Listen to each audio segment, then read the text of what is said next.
Pire Kristo murameze neza. Inema y'Imana ibe muri twebwe igwiriye rwose. Urukundo rw'Imana ruduhaza ibyiza byayo.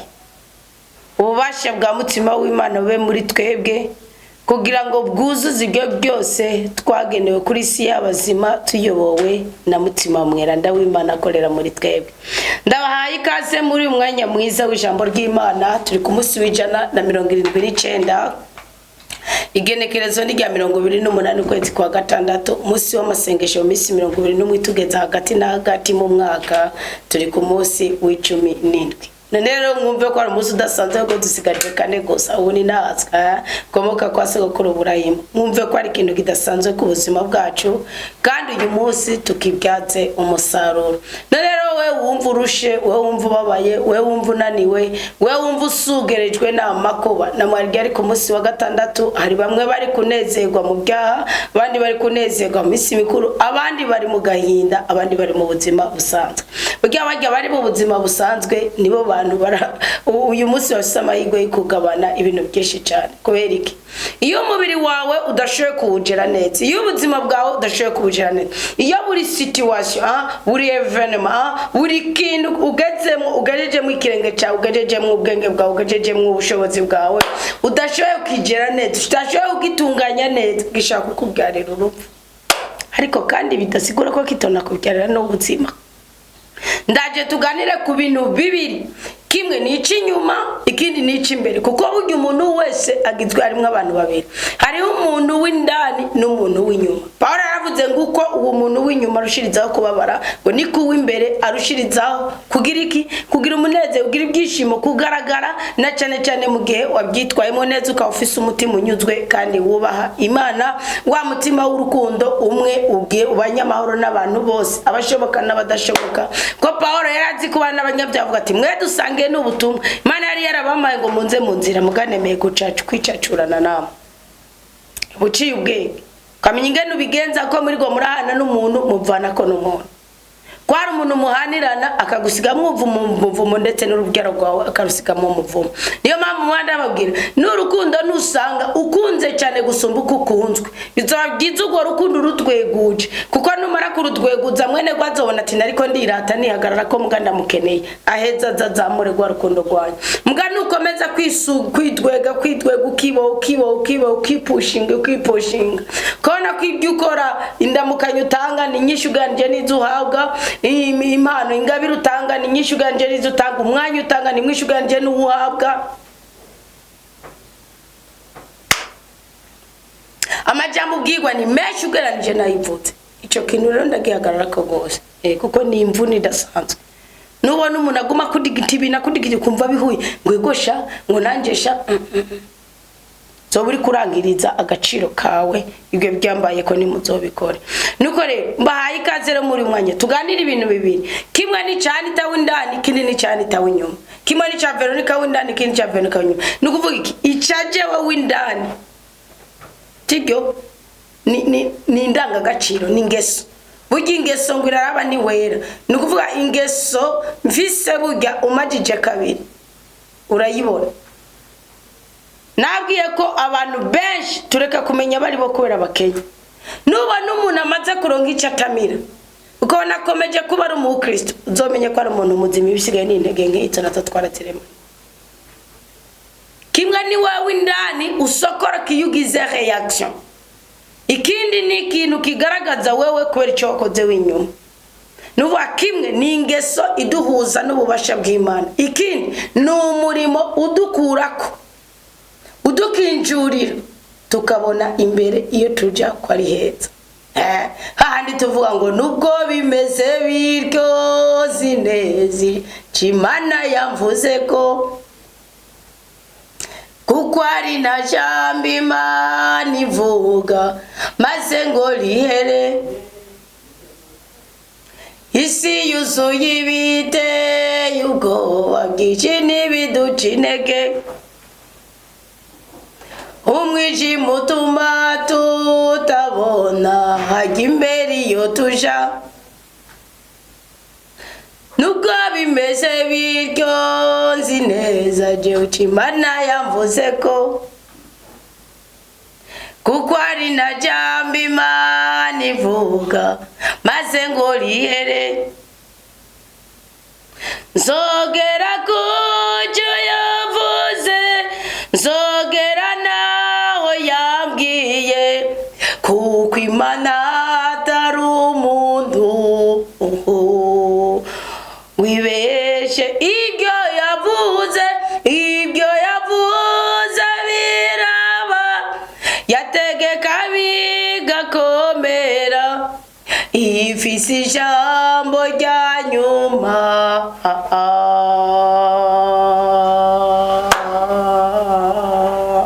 kuri twebwe.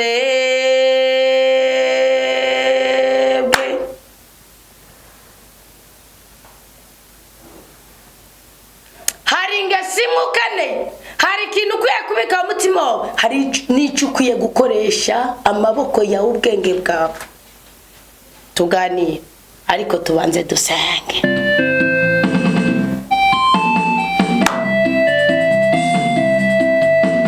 Witekanya guhora ku ngoma, turagushimiye cyane twebwe ubwoko bwawe kuri iyi ngabire idasanzwe y'ubuzima dufise muri uyu mwanya.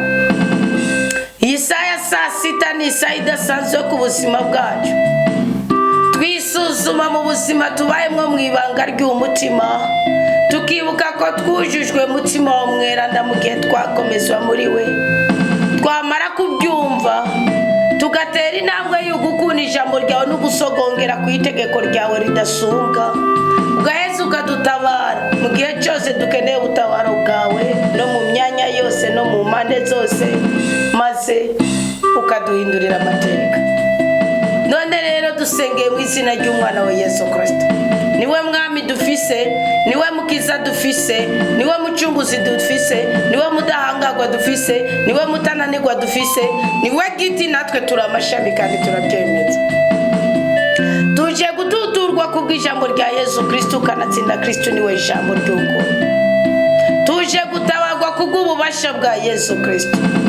Tuje kubana nawe kugira ngo impuhwe zawe, kugira ngo ubuntu bwawe, kugira ngo imbabazi zawe, kugira ngo urukundo rwawe, kugira ngo ubudahemuka bwawe, kugira ngo ubweranda bwawe utwemerere ko dushinga ingingo zacu zose mu maraso meza ya Yesu Kristo, gutyo adutwikire, atweze rwose, adutandukanye n'icankiro, imivumo n'imikoshi, tubone gusangana imbere ya altari yawe nyeranda. Mutima wa mweranda duhishusho nk'uko yayisiga hindurirwa amateka, maze gutyo twebwe ubwoko bwawe uyu mwanya tugabane. Sengeye abagwaye duhuriye muri rizamu, sengeye abagwaye duhuriye muri rizamu, sengeye abarenganywa duhuriye muri rizamu, sengeye indushi duhuriye muri rizamu, sengeye abiyanse, abacumukujwe n'ababakoresha babo, sengeye abatawe uyu munsi, abafise itangazo ry'uko ataco bamaze, sengeye abasohowe mu mazu, abafise inekera ku mutwe, sengeye bakaryamyenda bariko barakenjakenja, bafise n'imanza bari kujamo ntibabona ingene bari kuzijamo uko bibaza ko bashobora gufatirwayo, sengeye ababuze babo bari kukigandara, bose ndabasabiye ububasha bwa mutima w'umweranda bubabeko, bagira impinduka mu izina rya Yesu Kristo, twese duhabwe umunezero. Amen, amen, aleluya.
bikagushira mu butunzi, bikagukura mu gahinda bikagushira mu gahimbara, bikagukura mu mubabaro ukinjizwa mu munezero, bikagukura mu kavuyo ukabana n'ubudahangarwa bw'Imana. Nibi biri gusa musi mutima w'Imana yamaye ibindi nzo bikubwira, ariko byama bibangabanganye kukubera iki? Nige abanyisirayeli bavuye mu buja bwa Misiri, Imana yabwiye ati ndabashize imbere inzira zibiri ebyiri, imwe ni y'urupfu iyindi ni y'ubuzima.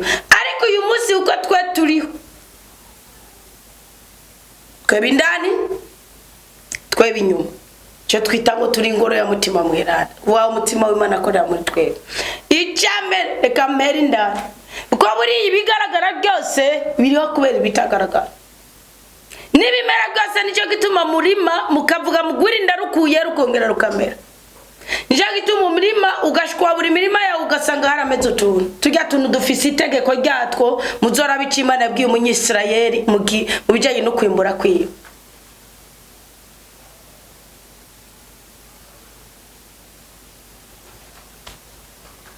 Aka kantu kafatira, namushaka kugera kure, namushaka guhindurirwa amateka, namushaka gutabagwa, namushaka ko inabisubirirwa n'ineza muri wewe, ugahera uyu munsi ukavuga uti ndakomeye, ndabona, ndakize, ndi umunyentsinzi, ndatunze, ndahiriwe.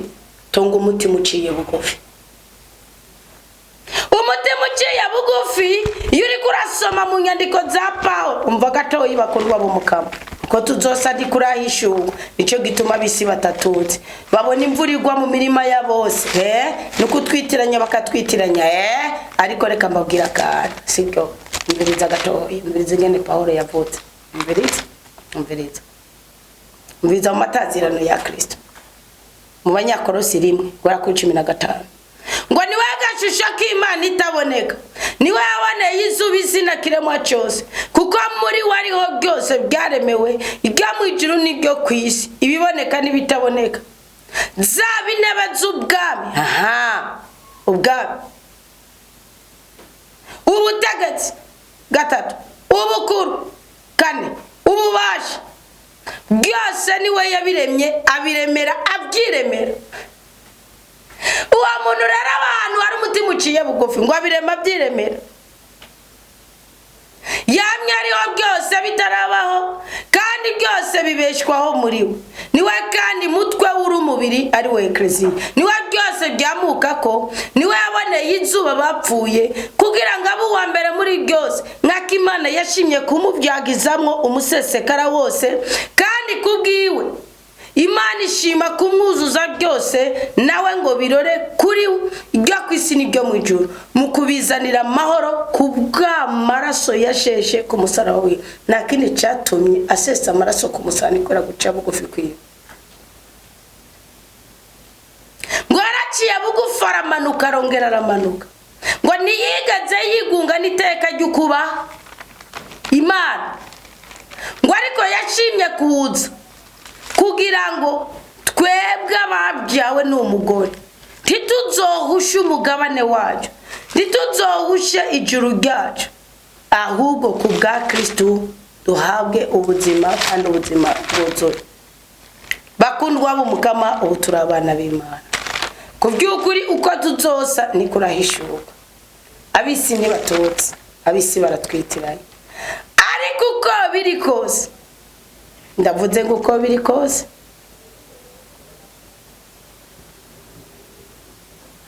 nta kintu ukwiriye mu buzima bwawe. Twe twazutse kumwe na Yesu Kristo, turondera ubwiza, turondera ibyiza by'ijuru, hamwe Kristo abyagiye iburyo bwa Data. Aho wasanga mu Bagalatiya 5 ni mu mahoro, ni mu byishimo, ni mu bugwaneza, ni mu bwenge, ni mu butungane. Niyaseruka we buzima bwacu, ariko uzane we jambo. Inkuru nziza Yesu Kristo yanditswe na Yohana 1. Duteri mundu tu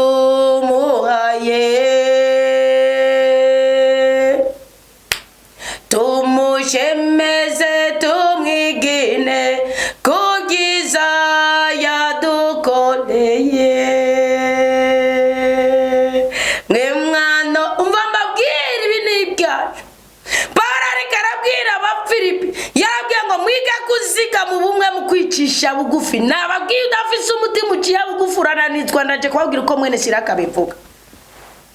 Para yaravuze ngo mu Filipiri 27 ngo icyo mwakora gusa n'ukwigenza nkuko bibereye ya nkuru nziza ya Kristo kugira ngo ninaza kubagendera canke ntaje numva ko mwarindiriye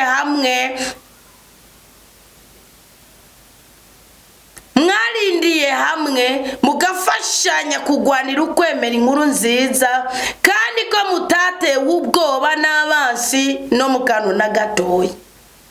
Namunafise umutima wo kwicisha bugufi agenda n'ubwoba. Namunafise umutima wo kwicisha bugufi agira amanyama. Namunafise umutima wo kwicisha bugufi asambana. Impamvu musambana nuko mutafise umutima wo kwicisha bugufi. Iyo ufise umutima wo kwicisha bugufi agacira mugenzi wabanze kuki. Iyo ufise umutima wo kwicisha bugufi kuba wakora ugira ati twika ukavuga ati reka ndeke nacu.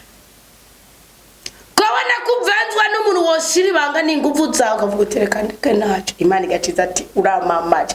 Bya bintu Dawudi yarabishoboye. Dawudi umuhungu wa Abusalomu yarafise ingabo Dawudi nyinshi. Muga Abusalomu kamaze kuva mu gasho, Abusalomu amaze kubishinya kare, Abusalomu amaze gusesa amaraso. Ubu wewe umuntu yashesha amaraso muhangana gutya ngo uvuge ndamo Kristo ndahiriwe bananiwe bana yanje ndamukunda ndamusenga ndamukiriso uhanganya n'umwicanyi urabitse ko byo kurafise amaraso ari guhamagara nimba yabera gihamagara yishe Kayini kandi Kayini yahanganye mu maso n'Imana itanguriro kandi hari ibintu mutsa umugongo Paulo singajya yarabivuze muri Timoteyo wa mbere kigabane ca mbere. Hari abantu mutsatereranye Imana uti ni shetani gomika batabagura birabasha Imana niyo yabaremye nibamenye. Hari misara tutazikora wikore musara bushingiye kukwihangana mugo wegera Imana. Egara abantu mugana nuri wibaza ngo ukore musara uri kutera ugana utagana gorogo tugana Gehinomu. Namunafise umutima uciye bugufa ko ushobora gukora icyango ugasurika inyama ngo ndatsinda. Kristo ko yaburanye imbere yo kwa burya bari bashoye guhangana Imana ngo bayiburanye. Izaravuga ngo urinde ugomba guhangana n'Imana. Yobu Imana yambwiye ati ngwino uvuge. Yobu yari ntungane n'Imana yari yamugejeje. Avuga ati Yobu ngwino ndaguha uburenganzira ngo uvuge. Uwiteka umizu yake. Ngwino nguha uburenganzira ngwino uvuge. Imana yambwiye ati mbese Yobu ko wavuze umutima ngo ucome Imana tukaburana ndaje tuburana. Ninde yaramye ijuru n'isi? Ni Imana. Cyo kiroroshe kandi kiraryoshye. Yobu Ninda yakiriye ihema akarishingira amapoto akayinzinga n'umugozi yamiri mu amazi yikiyaga kugira ngo ntigiterane niki nishe ha byo nuwashitse igambizi iri garobine hajyaye inyuma y'urupangu rwanje ntawe nzi Yobu ninda rariri bisagara kugira ngo abagome babandi bafise amabombe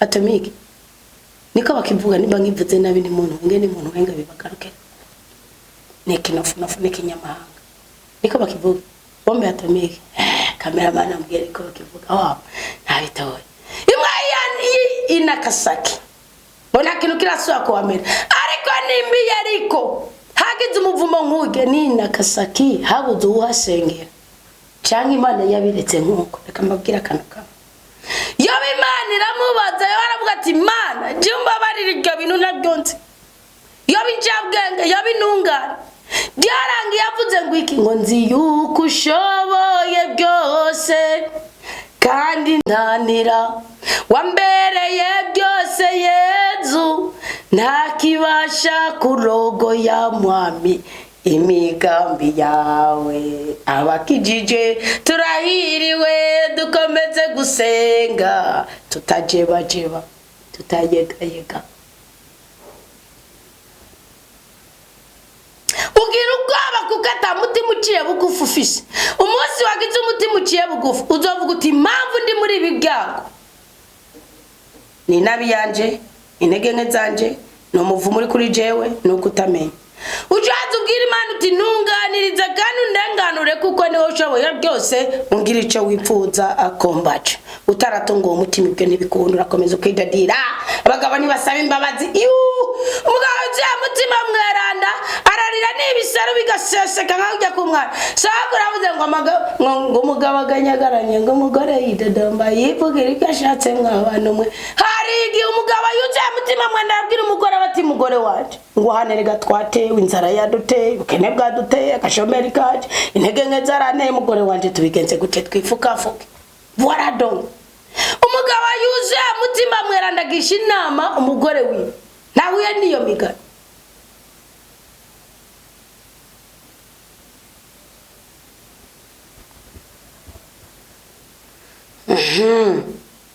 ngo nkako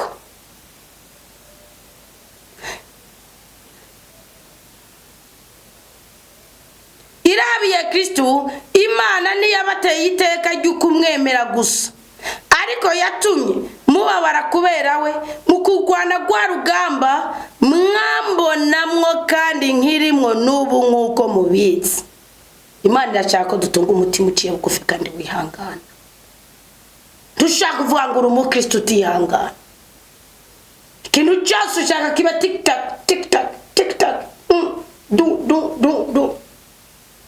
ngo nuko rero kabiri abafilipi kabiri nizaba ari impanuro zigirwa muri Kristo niyaba ari amajambo y'uruhoza avuye ku rukundo nibwaba ari ubunywanyi bwa mutima nizaba ari impuhwe n'imbabazi zigira akamaro nimwuzuza akanyamuneza kaje mu kwamana umutima umwe mugasangira urukundo mugahuza imitima n'Imana niye ni kwereka ibageze Imana n'urudome rutowe nirera hano heshe muri Bibiliya n'Imana mwige guhuza umutima kubera iki hari abantu bitokunda ko muhuza umutima muga n'ubutunzi umutima uciye bugufi bizokunda biremera muri Kristo biremera muri Yesu biremera bwira barushe bwire n'ababoshe n'abagwaye tina wo bugwaye kubera runaka muri Kristo ngo ntihagire icyo mugira mubitumwe n'ishari cyangwa n'ubwishime ariko mwicishe bugufi umwe wese akiyumvira yuko mugenzi we amuruta reka kubona kuri kamatari reka kubona kuri igitanda reka kubona kuri igihangange n'Imana imwe rudende ihangamye mwijoro ibisigaye isi ni guhenda kakujebajebesha uri gihangange uravuga bikemera uri nararibonye naco dufise tutawa turi ubusa gusa niduheza gukora byose tuvuga ngo turabasuku bimbura kimazi nibibe nkuko Mukama abishaka ngo ntihagire icyo mugira mubitumwe n'ishari cyangwa n'ubwishime ariko mwicishe bugufi mwese akimvira yuko mugenzi we amuruta mwe wese niyiyumva akakanu mwese akimvira ko mugenzi we amuruta ndagomba kukababwira abakwabwira ko gatoya bundi hari igihe ubona umuntu ari umunyamakosa mufutifu mwara umuntu ashaka kugirwa n'amakosa gusa nambara amakosa uno musi ari cyo wamwigisha ari cyo wamufasha umenye ko ejo nawe ari ikintu ashoboye kuri we niyo mpamvu guta agatarotaro ngo intaro zasheshe no kwihenda gose mwisho wowe wataye uzokwicuza ku kintu kimwe yarashoboye gumwe wese niyumvira igiwe ariko yiyumvire iby'abandi mwamane muri mwebwe umutima umwe ujyanye ne Kristo Yesu yarafise n'ubu ushingiye ku guca bugufi umviriza umutima wa Yesu Kristo kiwuranga umviriza nawe cyo kuranga mwabyumvise kugira ukugwa kucavushigwe kucata kugira ngo ukiri ingwara z'ubwoko bwose kugira ngo ukugwa ku rupfu rw'impanuka wagukuramba n'ukuranirwa twarabisezeraniwe twarabisinyiwe ni wasigaye kubi foke nguyu ngaya makarite agize umutima wa umwe Kristo yarafise ubwa mbere ani mu Filipi 2:5 we naho yamye muri kamere y'Imana naho yamyeho muri kamere y'Imana atigeze yihambirira kungana n'Imana nawo buri gihangange reka kugomba kunaniza abandi gira umutima uciye bugufurabe ko umuntu ari hasi ya wo muduza nawe gakomera ibi niki mwisi bigaragara ikico kizana nigiki ni ahandi ubuvuga uti jewe ndi mu miliyoneri haka amafaranga ndashaka kuri konti wanyitiriwe reka ngende ku gatumbi wacu nubaka ibintu bishobora guhubuza abantu benshi burya ntimuzi no kumenyekana icyo aricyo ujya muzi ko nasanze abantu benshi ko biga umuhungu wanje muto ni wegeze kwifasha imyaka 11 ndatwenga ndawe yarabonye umuntu ariga avuga ati burya rero nimba wowe warize muri university yari umuntu nasanze nyene ahantu avuga ati ngo ndamuganirije sangana umuntu byagiye kwa nkageze agiye mu wa gatatu muri university ni yabimvumo y'igisoko mungu wanje w'imyaka 11 aravuga ati nimba wewe nyandwi warahonyoye muri university ukaba umeze nkuko kabundi uko wiga ni kubika icucu kugira ngo mandanye amashuri nzofatira strategy twaratwenze uwo munsi ati bwabundi rero uko wiga cyane niko bikijuju nuvuga rero nibisigura ko bose ari uko mugabe yo analizira hari nayo nukuvuga kuko umuntu yiga kubumbwa nico bategekanije mu gihe yiga bakavuga ngo wowe wize kugira uzo mu muganga ugasanga nyakiganga aratevye ukironka cyane nyakiganga agikenemo kandi yarafise ubushobozi bwo gukora ikindi kintu cyangwa amasaha y'ikuruhuka kwiwe yarafise ikindi kintu yoshobora gukora. Nego ndaganira kuri iki kintu kamere y'Imana ngo ntiyigeze yiyambira kukungana n'Imana. Namba rero uri nk'umumiliyoneri sibyo hakubika amafaranga kuri konte ngo yitiriko hakubaka amaetaje ugasanga uba mu nzu urumva ivuye mu inzu z'imiryango nk'itandatu nubuko ugunda barayi jawe byawe nisikiri mu bukane Burundi bukiri mwabakene nk'aba nabyo nokora jana kubaka inzu nziza wanashaka ngacenda ngagoma ngayipangisha ngashaka ku mafaranga make mugaba kuburyo bwuko abantu bagira favor icagiye byora niganagi ari n'abantu mukudandaza mutazi kudandaza hari gihe bibangomba kuro nk'inyungu ngaye mu gukasohora ibyawe byinshi ugana mu bwami bw'ijuru nuko iyo ufise umutima uciye bugufi ugira ubwenge. Hari abantu mwafashe mwubaka nka etaje zitatu zine mugasanga mwisi mwari kumenyekana burya nagiye gutahura ibanga narandeje muri bage abantu batanu ba mbere b'abatunzi bavuga ku isi ndondeze icatumye batunga bagaragaza kugabana bike bibaho mugabo bakabikorana ubwizigirwa kandi bakabikorera mu bantu benshi Bw'Imana cyangwa ubutunzi bwakwemerwa n'abantu kwizigirwa n'abantu kandi abantu bashaka kwizigirwa kukwizigira cyangwa kukwemera atacu bafashije namwe mwaciye mugana murabirunda niba uri uzabikoza ngo ni ndaye uzabikoramo n'umupfumu n'umurozi n'abantu babiri indaya musambana wani mutingani bongo nibyo mwujuje mwani mumaze na kabiri mugiye gupomporoka ndabivuze nije muri studio restaurant komera Christine mugiye mugiye gupomporoka kandi mbivuze umubiri ari wo wicaye ariko mutima uri guhamya ko uko nyene ari kibana nta mutinganya mara kabiri gute kandi kibabaje babaza ngo numuheru zo gusanga gute Imana yaravuze ngo iyo mvura nzoyicuncuburira kuri wewe wenyene gwera kuri no ntizongera kubihonereza rimwe ushobora guhitana umuryango wawe nk'akani cyo ndacemera icyo kiti ugasanga uwundi muntu abangaza mu ikirenge n'umupfumu ni uterekera n'uruga naho uwo mupfumu yo gufasha ukarongera unyanganya abantu ngene basopa ibyaho kubera basanzwe batagira umutima nabo badafise umutima w'Imana baburira ati umuntu ni mbundeke kwa abantu mwe mwitango nabatunzi mukarabakene ari bamayibo na mutunza adatunze ukuri na mutunza adatunze ubutungane we ni mayibo kibigase none ko biyera nimba umugabo yitwa Salomo uw'Imana y'amafaranga ku buryo ngo mu gihe cyo amafaranga arameze nk'ikariye imuhugizi mwakwambara imuhubwenge ku buryo n'umwamikazi w'Isheba yatangaye aravuga ati misemo ko ndagusuka makasi gunteye amahane mwibaza Israel avaye nukuvuga iki nimba yaravuze ngo byose nubusa unake waje ngukurara kwijoro wandika ibitabo uhingura ibintu guri kubigira byiza bwaca kabiri ugahwera utazi yuko ubisigiye nawazobitsigama nuzi nukazona bigushimira none namwe muri gutiyeka zicoco reka ndikireke kuko byo nagishimangiye ko gose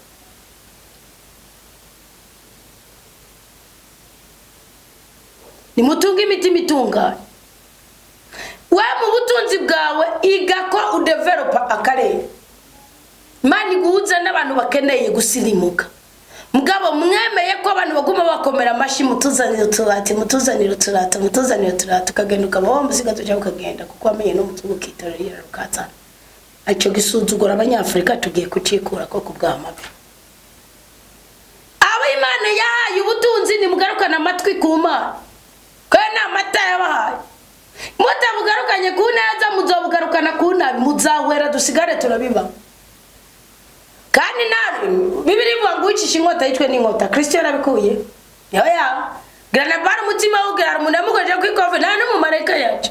Umutima wo warahagaze. Sibyo bikora mukuma mukwa. Nimuze kwivuriza mu guca bugufi, mwivurize mu gutunga umutima utungana. Mureke kwigungana, iteka ry'ubutunzi mureke kwigungana, ubutwari Imana yasize muri mwebwe. Kabiri, kiranga umutima warufise Kristo. Ngo mwame muri mwebwe, mwamane muri mwebwe umutima umwe. Umutima umwe uje nyene Kristo Yesu yarafise. Ubwa mbere ntigunganye iteka ryo kuba Imana naho kuvana kera yari. Reka kwigungana iteka ry'ubutunzi n'ubutungane bikorere n'abandi kugira ngo twese. Kabiri rero kiranga uwo mutima wa Kristo yarafise ngo yigize ubusa afata kamere y'abasuku. Ico nibaza ko nagisiguye nimbitse. Gatatu, mu kwigira umuntu asa nabandi.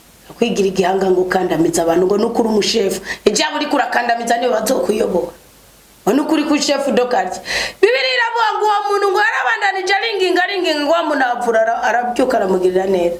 Ari umuntu rero y'umugambwe umuhari kandi abwira ibintu byabyo birabasuka bikabahenda. Mugambwe kagugasanga uyabaye umukuru w'uwo mugambwe cyangwa president w'icyo gihugu afise umutima uciye bugufi. Abari hejuru bafise umutima uciye bugufi. Bashaka kumviriza bene gihugu. Mugabo w'abene gihugu bakubwiye tuzabumviriza ibitekerezo byacu bituzanira kaca bari bubakandamiza uri ngajya. Ndakwitize. Eka mubwira ibyo Bibiliya ivuga no ubugoryi. Kavuga ibyo muri Bibiliya ivuga kugira ngo ntagutsitaza no ubugoryi muri ikigoryi. Kigoryi na barya se kwatunganiriza uwagize nuwacungerereye imirimo izatunga abana baja kuyibyagira amaja kuyibya aramutuka ngo wakinyeshamba atazi ko ari umwami w'Isirayeli. Aba muri gukandamiza ni muzi ko yari bamuzi bamusaba ijambo. Hari abantu batatu bagutinya ngo manda kubwire ngaha umwana nubuzi cyazopfa. Eje ashobora kuba ari wazogufasha gusozera neza. Icyakabiri kuko inzozi bikazarambata. Icyakabiri umuntu wo gutinya umuntu asenga. Umuntu asenga uyu muzi ashaka kubyuka arima yibobo nkabyuka baza batizana amafaranga yo kuri inzu nkayabura nkavuga ati nyihanganira Imana izongira neza ejo ati no uko nandagiye kwiyongera ko inameza tatakaye ngashabarara twaba dutunzwe n'ibiraga n'umuceri apene tubirose mugabejo Imana ikavuga utumuti utibye udasambanye utabeshe utaraguce Imana ikavuga utumuti ikabwira umuntu ati tora mubyo naguhaye genda kugira ugira amahoro kugira ukirogora kansere genda kwanita wazo turakeneye iki hari gara wacha basanga byo bikomera byo kuvuga ati nimvuga none baravuga ngo naje gusenga izina ry'Imana vuga tariye nokuri ngo Bw'Imana kanguse mwana w'Imana kangusengere nongere nkwigije mubwiye niyo ndoto yawe ukivuga wirengane nyakora kungo Imana igasigara ngati wakigugu nakurungika umuntu mubwire cyo kane waza Ndavuga ni Imana nyagora kongoma waravuze ko ikintu cyose dukora ijambo ryawe bidakwiye ko tuzatwatura ibyo dukeneye mu mubiri. Okay uransinzishije ijambo ryanjye. Kacangere kamubwira ko mweze kiyasi Imana yongera gutuma Isaya mu kigabane cya 38 cya Isaya. Angera kamubwira ati genda subira. Mushiri nini. Umuntu asenga uzomutinya umwubaye namuce kuruzoreke kumvira ibyiwe byimu mwanya mugabo wirenganira. Ntuzomwite kuko nabasenga mukuri arige uzomwiteranya k'Imana kakuvumbuza ikivumbuzi. Uwa gatatu nabwiye umwana usenga uwa gatatu n'umuntu afite ubwenge. Ubundi tuvuga ngo yitse. Hari abantu bashobora kwiga bakabura akazi gahuye n'ibyo bigiye. Ugasanga develop ubundi bwenge bwawe. Cyangwa umunsi umwe hakikangura ikintu gihiga we afise experience afise na diplome yaje.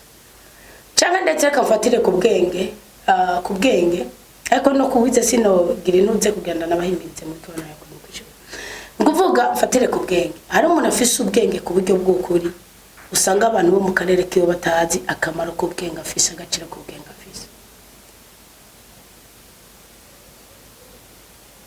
Uwo muntu ndavuze ngo uwo muntu vuga ngo uwo muntu umunsi umwe ashobora kuvuga ijambo umunsi umwe ashobora guhabwa ijambo ukavaho yigaruriye umutima w'abantu bose kweka afise ubwayo bwa mutima w'Imana ibyo byabaye kuri Yosefu ba Daniyeli kavaho yigarura umutima w'abantu bose kandi si wo babigize. Wore no gutinya mu kwigira umuntu asa nabandi. Tekana mureke gukandamiza abo mu menga baracinyitse. Barasuzugurike. Ngo yigajeje nk'umuntu asanzwe. Aricisha bugufi. Aragamburuka gushika pfe kandi apfurupfu bwo kumusaraba. Nico cyatumye Imana imushira hejuru ya byose ikamugabira rya zina ryayo rirengeye amazina yose kugira ngo ku izina rya Yezu bose bakubita ibipfukamiro hasi abari mu ijuru abari ku isi n'abari kuzimu kandi ngurimi rwose gwature yuko Yesu Kristo ari umukama mu buninazo bw'Imana. Burya ibi nibyo bituma Imana itugirira neza. Ya wisobanukiwe utari ndyarya Imana ikugirira neza kugira ngo igaragare kiri muri wo kuko ngo umutima w'intungane nico kinezero cy'umukama n'Imana igomba gukorera imirimo yayo. Mu bantu bamaze gututugwa kubw'ijambo rya Yesu Kristo bagasabisha izina rya Yesu Kristo niba Imana iha ibyo bakeneye byose kuko ngo Imana yifuza nuko twokwama byishi ahongeze mu nkunzi za Yesu Kristo yanditswe na mu Kigondo cya 15 rimwe 2 niho nagejeje sibyo. Kandi kindi naco nogerenda nababwire sibyo ndabibire nakandi kabanga. Buri Imana nimwibaze ngo ibyiza ubundi iri kurasoma mu gitabo cy'ibyahisho mutuma ari mu Kigondo cya 5 urabona ko ubwami umunezero ubutunzi ibyishimo ibiki Imana yabiduhera kuri iyi si. Mwibuke na Yesu Kristo yarabwiye Petero amubaje ati mbese twebwe twabibwe byose tukagukurikira niki tuzohabwa. Ambwira ati nta muntu numwe yabwiye byose ngo amurikire azobura kuronka incuro 100 ibyo nga kuri iyi si no mu buzima buzokurikira. Ngiye rero mujavuga kuvuga ngo Imana bitanga gute izahaki Imana yamugiriye gute. Erimereka umutware w'Abafilisiti mu kigabane cya 26 mu gitabo cy'Itanguriro. Imuti ko bamwirukanye bagafata amariba ya se iriba rya Eseki iriba rya Sitima iriba rya Rehobote akayifurura bagafata ingufu z'amaboko ingufu ziva mu maboko y'abasuku biba bakazipfisha ubusabwa cyangwa bakayafurira hakaba imijyano akabira kubera umutima wo guca bugufi kureka. Turi kuri rya jambo guca bugufi kureka gutanga inda ya bukuru ni naryo jambo twasomye ryo rishingiye ku muhamagaro wa Burayimu ni guca bugufi. Imana abwira ngo genda utabona iyo ugiye kandi ahura atacu wakenye sibyo kuko biraboneka ko Burayimu atararijijwe n'urubyaro ibindi byose yarabifise ni harani yaratungiye babwa ati genda ukabura so mu nzira ntucike intege. Imana iti genda ugatandukanye na mwene so mu nzira ntucike intege ugakomeza ukagenda ubona umutima uciye bugufi. Rota gategwa agenda kumutabara uwo n'umutima uciye bugufi agatsinda ingabo agahura nade agahura n'umwami Melkisedeki umuhesha w'umugisha akamumukate n'umuvino wa muhakimwe muri cyo muko no guteca bugufi. Cyari cyabaye kuri Izahaki amaze gutanga inda ya bukuru avuga ati sindi bugume mu mahane. Burya amahane Izahaki yakoze ajya amahane Izahaki yanse agafurwa mari batatu yose mwakahita amazina nkase yayise bakamusuzugura. Burya nico Burayimu yakoze mu nzira kwa Loti. Burya na Izahaki birasigura ko yari mu nzira y'ubutabazi uko mwibuke ko yari yaragombye inzara yateye kuja muri Misiri nkase wiwe mugabo bikanka Imana ikamwangira ati nzogweza mugira muri iki gihugu agaheza akaba ari we yimbura gusumba abatware. Niwe afise umugore w'igikundiro gusumba abatware niwe yabaterekeye abatware gusumba uko bamuterekeye kubera ko Imana yamudugije kuri Shibeya. Nukuvuga iki rero umutima uciye bugufi ukuduza kuri Shibeya. Shibeya n'uyu musi niko yitwa natwe musi twoyibako ni ahantu ba uri ntungane ukaba uwumbwe n'ubuzima ubayemo atari kusumba byinshi abandi mugufisa amahoro uroraniwe ufise Imana ufise agakiza ugasanga abafise byinshi ntibashobora kugaburira abandi abafise byinshi abafise inzu nini bashobora gutanga indaro mwuka bawunezero n'ibyo bintu kandi Imana ikabigoheramo umugisha ikagukuzi izina ryawe. Aya niyo mahirwe y'Umukristo ibutabishoboye kuko warize uri mu butayu ndakumva jewe manuwe no kukumari nimba banzu tunga umutima uciye bugufi. Imana mu bijanye n'iyimbura mu bijanye n'umugisha mu bijanye n'ubudahangagwa mu bijanye n'imivumo byo byose izobigukura ko igumugisha. Kristo yebwiye Petero natwe turi barumuna ba Petero kandi turi gonyoza ikirenge cyacu cya Yesu Kristo nta nuko donyoza mu cya Petero tunyoza mu cya Yesu Kristo niwe muyendera cyane twebwe abakatolika turayendera gose tugomba kwibirenge byacu imitima yacu tuyongoza mu yaberanda no umuntu bebere yamugwaniko gwambere go bayiburavuga ngo bamareka abanyene bagize bakora bakudutunganiriza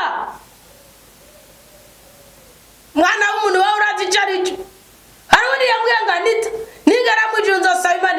nisa ngo nzoyisaba kubona Musa ngo ndamubada yibaza ingene byagenze ndayibaze n'ukugene mubiri wiwe inyibikona bitawuri ingene Imana yafashe isuka ikamuhamba yuko yabwiza kuja munsi y'ubuzi ndagana uri kuguguta gose ngo ariko ikindi kintu nzoyisaba ngo nzoyisaba ndayibaze Pawulo ingene yakubiswe inkoni akongera akabyuka avuga izina rya Yesu ni nawe nyene uri kura dekona ikindi nzoyisaba ngo nzoyibaze ukugane nawe yaguhinguye ngo ukatubwira ijambo ry'Imana kuko ijambo ry'Imana rya Imana yacije mu kanwa kawe ngo ryarambatuye ngo rirama kubana neza n'umugabo wawe ndavuga nawe wose uri kura kinada uzotera ubona Kristo nabo bakwiweze ntihera ubunye nahubwo ubibona uvuga uti birabaho ubyemere ko bibaho ubonye ko bibaho ucubwira Imana uti ngomba kuba Elisa aravuze ati nshaka gatatu kabiri umugisha ufise ingabire iri muri wewe mwana wa muri kwavuga reka ngiyo Pawulo yakoze tubwiriza kurenza uko namugiti mu bikorwa by'abatumwa 28 ahereza akorade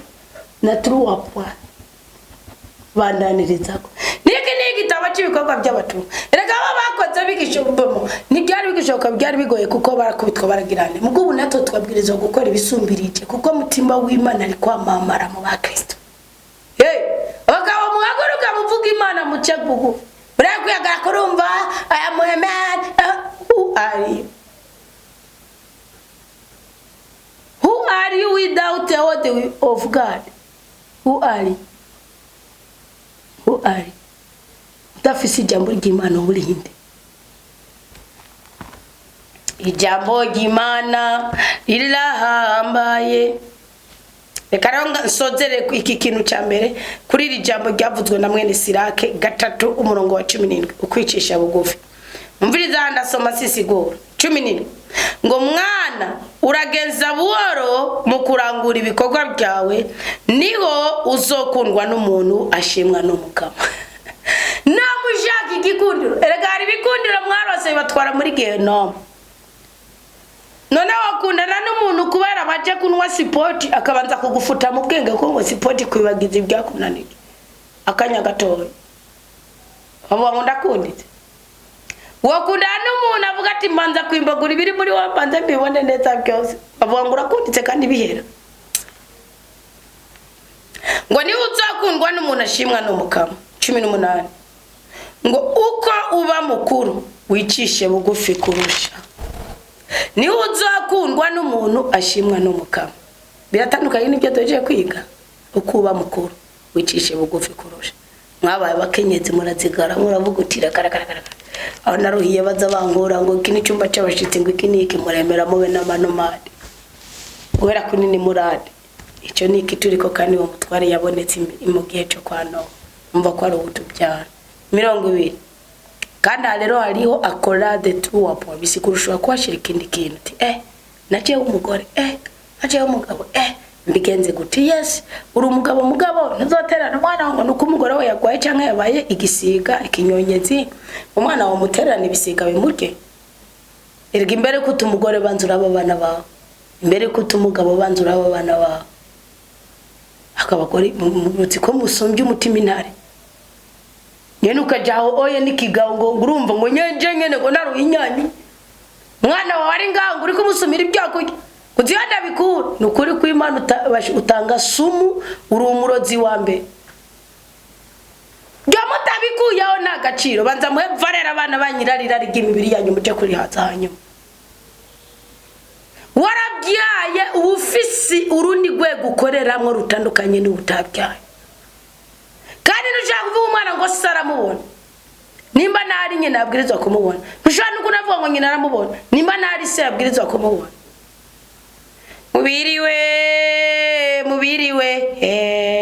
mubiri ndago kondali kichona kwangirura bola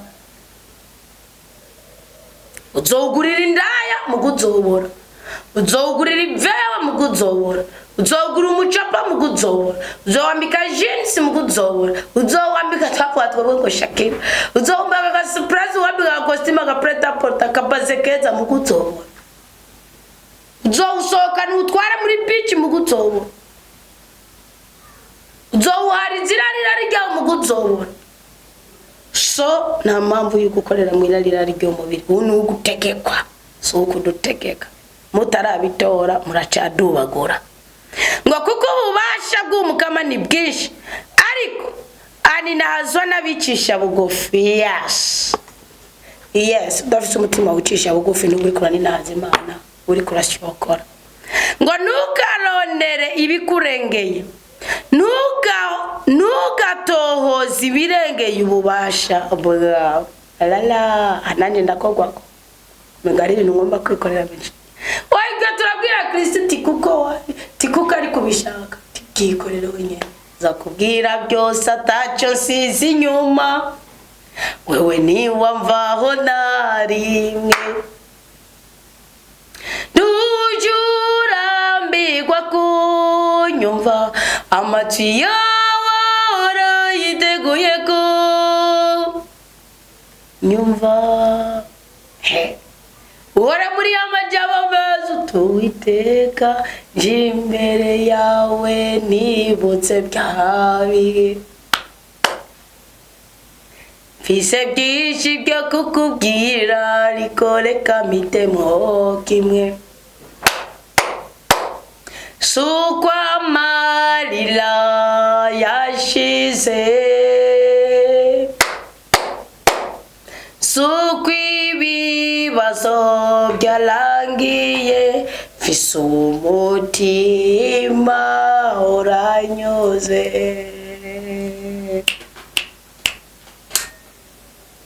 Uwiteka nje imbere yawe nciye bugufi niwakiriye indirimbo igushike ku mutima icyo wankoreye suko nkiranutse bikwiriye suko ngusenga bihagije n'urukundo wanyeretse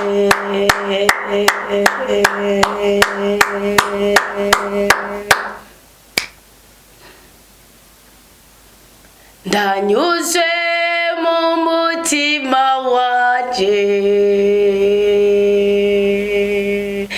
mfise indirimbi ibihumbi ntarindi jambo nshaka kuvuga usige rigushima ibintu bishobora udafise umutima uciye bugufi never and never kandi yo ni ingabire itangwa n'Imana itarabwa isura itarabwa ikimera itarabwa kubutaya ngo ntukarondere ibikurengeye ntugatohoze ibirengeye ububasha bwawe nukuri ububasha n'ubw'Imana nyagora ku ngoma ariko duhe kunezerwa kuri iyi si nzaho n'ifeza n'ibyawe tukure mu bisuzuguro by'amadeni n'imyenda gora twiruka ko n'abandi ibyo bintu turabyaza 22 mwene Sirake 3 ngo zirikana iryo kandi umva mbabwira ikintu kimwe si misi yose ari ubuhanuzi ubu n'ubutegetsi ni itegeko si misi yose ari ubuhanuzi ni itegeko nuba waje mu nama z'umukama yabikubwiye mwibuke isezerano twahawe ngo zirikana iryo wategetswe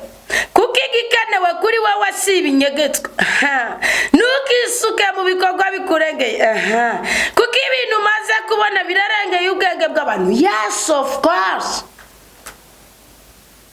kubana uri wa mukanya na wa muganga rero ndakubwira yogu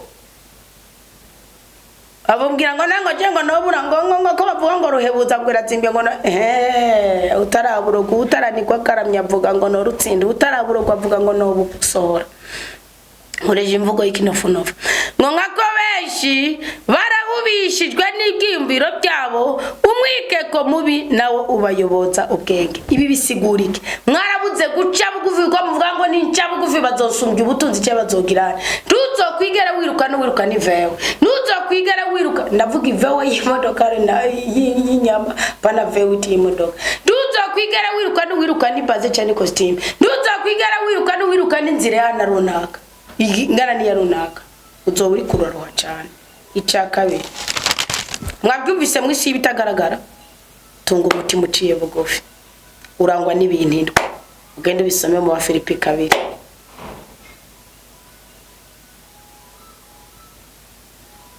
ku buryo bugaragara rero sibyo siyo tugeze uburyo bugaragara ngomba kubabwira ikindi kintu kimwe cyitwa ngo ni gutabara boro bunarega tuvuga ngo nugira umwe Bibiliya iravuga ngo Amategeko cyo guteka kwa kabiri na Bibiliya usoma igihone cya 28 umurongo wa mbere ujya iryo jambo rigaruka muri Yakobo 5:16 ngo yari ari umuntu nkatwe wagira umwete wo gusenga Imana ngo arahita yakira imvura yishira mu mufuko w'ura kwigwaye muri Israeli habaye imyaka 3 n'amezi 6 atamburi goye ngo kandi yarongeye arasenga Imana irazana agacu kangana n'ikiganza cy'umwana w'umuntu irahita irazana imvura.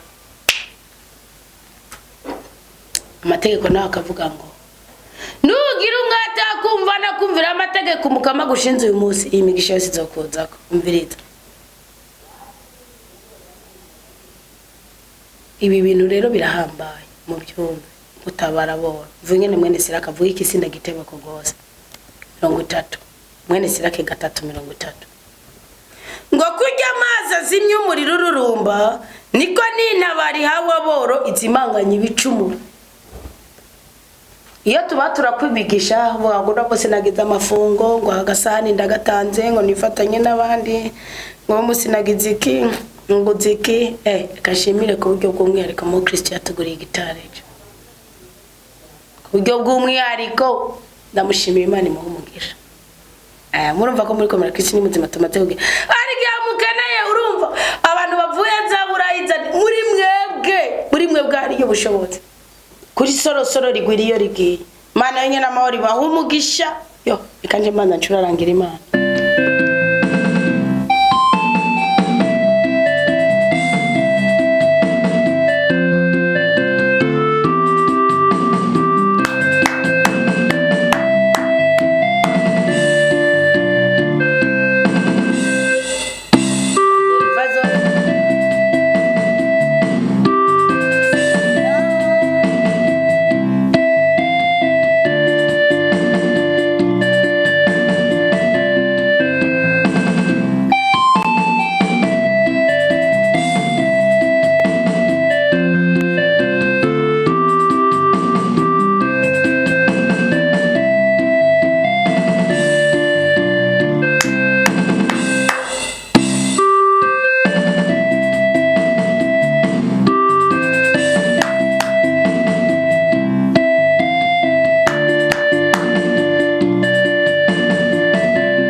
Mukwiye gucurangira Imana ibifukunye bikagenda biretse kugira amatwi amaso amaguru nka mugabi yucuraranze biragenda birumva bikagenda.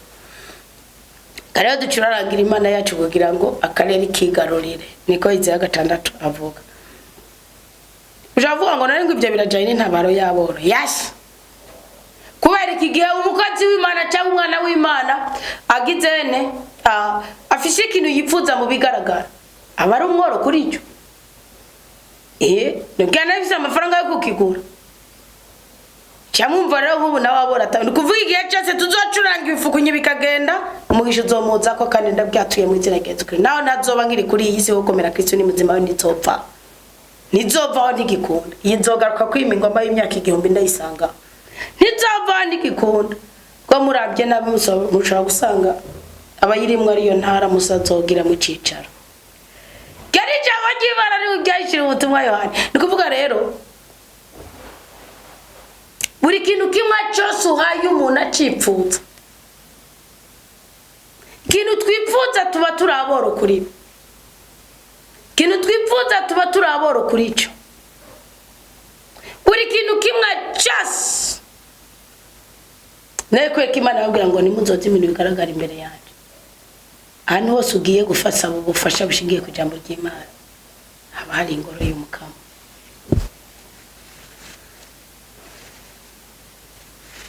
Nere Imana ibahumugisha Imana ibanezereza ngo kurya amazi azimye umuriro ururumba niko nintabari hawa boro izimanganya ibicumuro.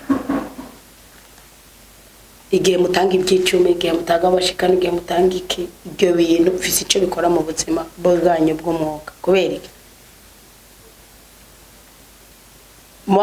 mwerekana agaciro k'ijambo ry'Imana rivugirwa muri ako karere kandi Imana ibibahira umugisha mwese. Ngo wishyura ineza yagiriwe no hanyuma baguma bamwibuka. Ineza yagiriwe buri kantu keza kose warukwiye kukishura. Mwatugwa kumugisha nimukorera umugisha. Murigishwa nimugaragaze ko mwumvise. Ndikubigisha jewe ndikubaganira ico bakura ku cavu kikabashira ku cana. Ugasanga umaze kurotorerwa inoto 5 6 7 8. Nta n'umusi n'umwe uravuga uti Imana bugabo nduravuga reka rero ingoro yawe hanga. Mbere kwa nguzi intebe 5 munsi wanje reka indi ntebe ndayigurire ahari havuga ijambo ry'Imana runaka.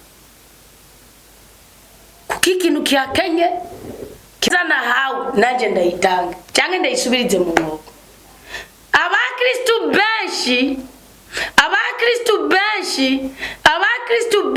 mwahawe inyigisho zibaha kwimfa gusa kuko mwabutse umurimo ugaragara uherekeza za nyigisho zanyu. Mwahoze mwihana muhora mwireka. Erega hariho n'ukuntu na eklesiya nareka mvuga honze baratubabarira. Urumva ngo nasabe nobwe ati waciye ngahe. Gusa yarase doctrine yubahiriza uko baca impongano uko bimeze. Mugaba rero nabyo nasanze biri mu bitugira abanyantege nkeye. Kuko ikintu imisi yose kitagusabye ikiguzi byoroha ingene gutakaza. Mugabe yaba mwatahura ikiguzi cy'amaraso ya Kristo Gorogota. Mugatahura icungurwa ryacu ko rimeze. Mugatahura ingane Kristo yatabi yatitanga uko tuba tumere uko byari kugenda. Mbabwije ukuri mwotinye icyaha. Uko niko ari ijambo ry'Imana litagwira muri mwebwe, niyo rigwiriye muri mwebwe rigumara amajambo litaba ubuzima. Kubera iyo bavuga uti ijambo ry'Imana ari ikintu nahora mbona ubundi nk'ahantu ariko avuga ijambo ry'Imana byari bikwiye ko umukozi w'Imana avuga ngo imushikanire Imana nimugirere. Birahagije ko umutima wavuga uti ahantu haranyubatse mu isi y'umwuka, iki kintu kiranyubatse mu isi y'umwuka, so kugira ndakigumye ndakigendere ni bwa bwenge n'ubwitonzi sinosiga nerekanye umurimo w'Imana. Kuko wawe mu bitagaragara kumbure wabaye umunyantege nkeye, muga mu bigaragara ufite ubushobozi. Umwimana yawe ubutunzi mu bitagaragara ni we muhesha w'umugisha we mu bigaragara. Kuko Imana ntizigera isubira kurema yararemye ubirigo. Kuko twatwa bari nyuka cugendo gasanzaza ibinongo gakubita ugira ivu hari yagyuzure handi hari yagyuzure ni wo murimo w'Imana ubu ni strategy. Icagerera wiyubipfishije ubusa n'ubifata nk'itegeko rya rudasumbwa uhorana umubabaro. Kubera ko umunyisirayeli yabwirwa ko igihe cyose yimbuye yakirimiwe akagenda akazungagiza kongera akikora agashikanira Imana. Kubera ko imwibaza icatumye Lazaro azuka ari igiki. Lazaro ngo igihe cyose yejeje ngo yamabanza gushira bigicwa wezukiza kugirana akabona koza kwitunganya. Hari inyatsi n'imivumo n'imikoshi bitazobava ko mutarasobanukirwa ijambo ry'Imana. Kuko ineza mwayifashe kuba bagemura inkoko z'ibiharage. Mugabo bagemura inkoko z'ibiharage babagemuranira na acide, babagemuranira n'inyatsi. Yaraguhaye envelope kuvana ukoza amafaranga yiwe nturongera gukora yandi. Mugabo umwigisha w'ijambo ry'Imana ashobora kuza n'ibyari muri wowe bivumye bikavumuka, byari muri wowe bigwaye bigaki. Niwo muhesha urumva sinaza inkoko gusa naho nyene na zose zitavumwe. Sinaza ya envelope yibahasha naho na zose zitavumwe. Ineza ya buri kintu kimwe cyose umva ko gikoze ku mutima wawe babwirizwa kukihesha agaciro ukagihesha umugisha. Ngo wishyura ineza yagiriwe no hanyuma baguma bamwibuka kandi niyashikiwe n'ibyago araronka ikimushigikira. Niyo mpamvu ijambo ry'Imana urumva urazi gukubitanwa ijambo ry'Imana. Umuntu ngo n'umukozi w'Imana ugasanga ariko barakwega ariko baragura ko bagira hariya n'ukuri ndabarahiye nimba Imana nkorera ariyo mukorera ico ako kavuye mu gakugweho. Ikigaragaza ugira iyo umaze kwakira ijambo ry'Imana, ikigaragaza ugira iyo umaze kuba umukristo utari umunyedini gitandukanye n'ikigaragaza cy'umupagani ndabarahiye.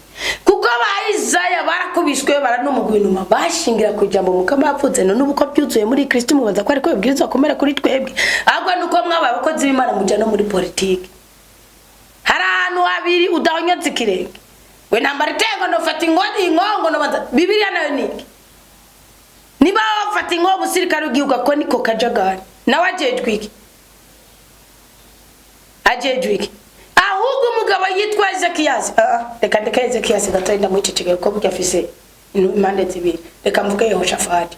Umwami yitwa Yehoshafati wowe yabanye bagiye gutegwa na kwigisuzuguro cya mushikiye arakora iki kuko Ezekiel yafashe ugwete ikete bamwandike cyo kumusuzugura aripfukama ko manager kwica ingabo zari zije kubatera mugaya wa Shafati nawe ngo yafashe ingabo z'igihugu zose zambika umwambaro abwa ati muzaducurarangira Imana itadutabara n'ubundi aba bantu nitwo bashobora Imana avuga ati muhisemo kuncurarangira nene ngo muzohitamo gukorera mu mubiri ntituze duhindana ko nukuburi neza muri wewe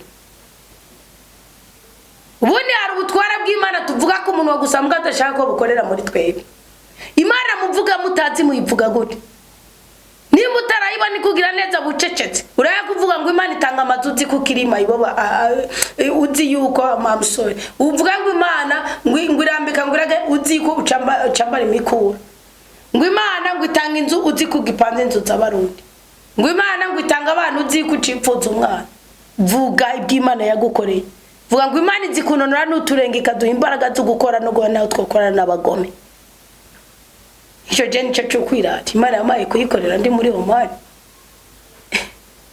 kandi n'ubu n'abagenzi n'abaca umutamakazi wawe atanda mukijengira ntaja no gusenga ngo ubu uri kurasenga ni tu ejo nikakumanya ndikira birabakandambira ubu uri gusenga ni tu kavuga mu kirimi cyawe ngo kandi niyashigiwe n'ibyago araronka ikimushigikira mwabyumvise nuvuga ko amazi azimye umuriro urumba niki ntabaro ihawe aboro izimanganye ibicumuro aboro ni muje kuvuga wacu mukazi bari yariya buri muntu wese cyakeneye hari umuntu mugendana akeneye uwo mubwira ati ndagukunda apana yenda gukunda kugira musambane hari umuntu mubana akeneye uwo mubwira ati ndagutumiye uze kuzi wanje twicare tuganire akicira mu ntebe zawe avuga ati Imana nanda heza giye hari umuntu musangiye muri kumwe muri korale akeneye iki akeneye udutebe mugabo wazitaye kuyarara uravuga ngo reka mombeshe iyumvire ku mwaka ugura intebe cya ku myaka 3 waje tukazihombesha ukazigurisha 300 ibyo 300 wawe usanga ari amafaranga yo mu kabare gusa mbwiya izo ntebe wozimuye ukazishira umuntu umukene uti ndakuhaye intebe iyo shimiye Imana natozigurije akazicarako bya 300 yatwara mu kabare gusa si projugire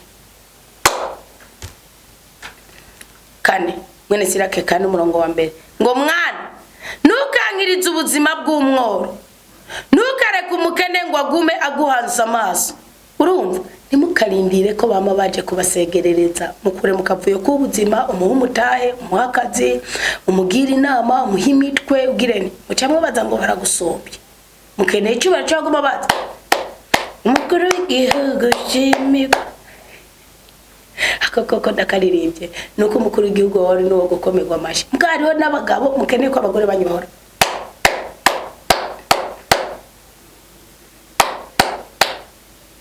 azoronka umunezero ugera ko mu gituza cyawe azoronka umunezero ugera ko mu bitugo byawe azoronka umunezero ugera ko ku birenge byawe aho se ko arahimbara umugore hari nabwo n'abagabo bavuga yo wabikoze neza yo azoronka umunezero ko gukosora ryari ko mugabo ategeza gukosora umugore wiwe azoronka umunezero ugera ugati ye mugore ibi bintu feza taje azoronka ryari nimureka ko gacingizo kazanya amacinya yo mu mwuga ntukareke umukene nicyo akeneye kuri wewe n'umwo urumva nicyo akeneye kuri wewe ngo ntukareke umukene ngo aguma guhanza amaso ntugatunuze umuntu ashonje ntugasesereze umuntu ari mu maganya ntugatunuze umutima uwaseserewe ntugatebe guha imfashanyo uwukenye ntukigizeyo uwutabaza aruhijwe ntukanke kuraba umworo reka ndagutambire Kristo uri mwiza ukwiye gushemeza niwawigize umuntu mutoyi ngo turonke ubuzima bwiza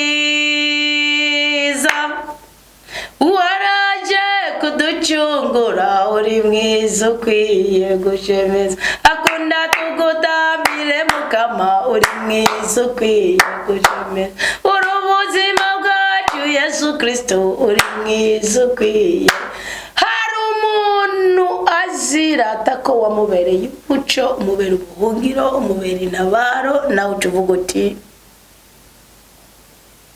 uwitonda mu nyonga zawe azoronka impera mw'ijuru ndakujemeza dawe mukama w'ijuru n'isi kuko wahishije ibi bintu byiza abanyabwenge benshi bona bahinga ukabimenyesha ibitazi nikoda kukariko wabishatse. Kyo ni jambo ry'Imana riri muri Matayo 11.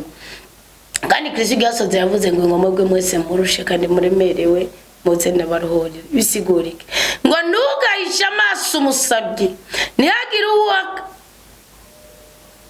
uwo uhakaryo ko kuvuma. Ni kuvuga ngo mwimico ufise agenda aravuma ntihagire uwo uhakaryo ko kuvuma. Ikiragoye kwe abantu nimbura bagirira mugabo kugwawe ruhande kugwanje ruhande nkako hagize uwo kuvuma afise intuntu uwamuremye azokumvira igisabisho ciwe. Narabagiye umuvumo ufise twiyo umuvumo ufise icanzo gituruka gituruka ku ntege nke zawe atari intege nke zawe. Umuvumo nugira agaciro mugabo umuvumo ugira agaciro kubera intege nke zawe. Ni kuvuga iki isana nyoko abantu umuntu wari wese nakuvuma atakosa ufise umuvumo umera nk'igiswe kiyerera niko Salomo yawuvuze.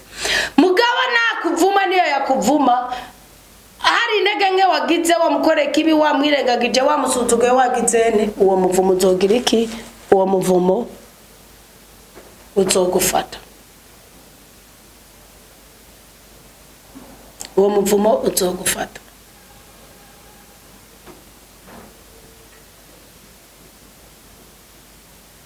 Zibiri gihengeri cyo cyamwe umuvumo murozi nakwatura kw'ikintu kibi ukaba uri mu ntege nke uri mu busambanyi uri mu bugumyi uri mu isharu uri mu ishavu ry'ishu uri mu nzigo uri mu mujinya uri mu bwibone uri mu biki bizogufata birakuba ko bikagukorerako.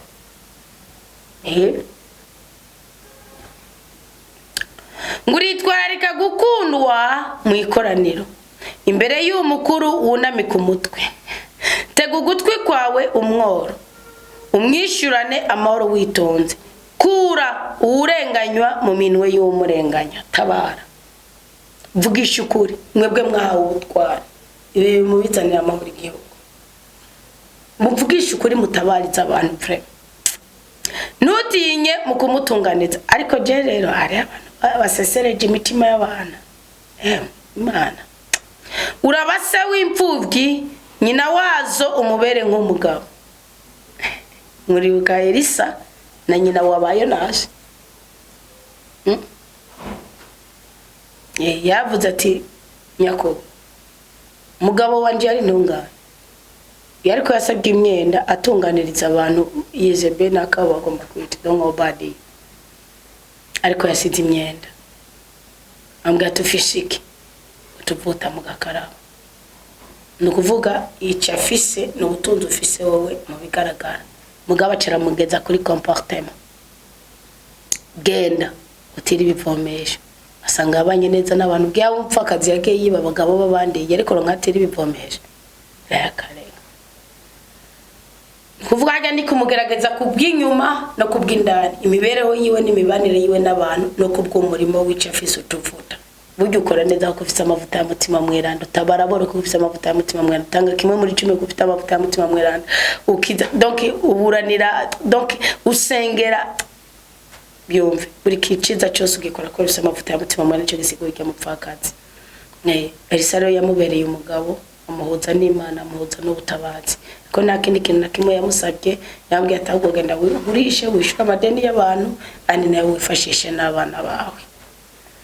Kuri urenganya mu minwe y'umurenganya nutinye mu kumutunganiriza urabase w'imfubyi nyina wazo umubere nk'umugabo. Mwe muzi ko umugabo ari kwabira umubere apana umubere umugabo umubere nk'umugabo mutunganirize mugira inama babara mu abantu baca binjira bakinyabya bene wanyu bapfuye niyo mvo y'ukurenga ibigo muragahura na kirisa bahindure muraga Uzoheza umwana wa rudasumbwa kandi azogukunda kurusha uko nyoko agukunda.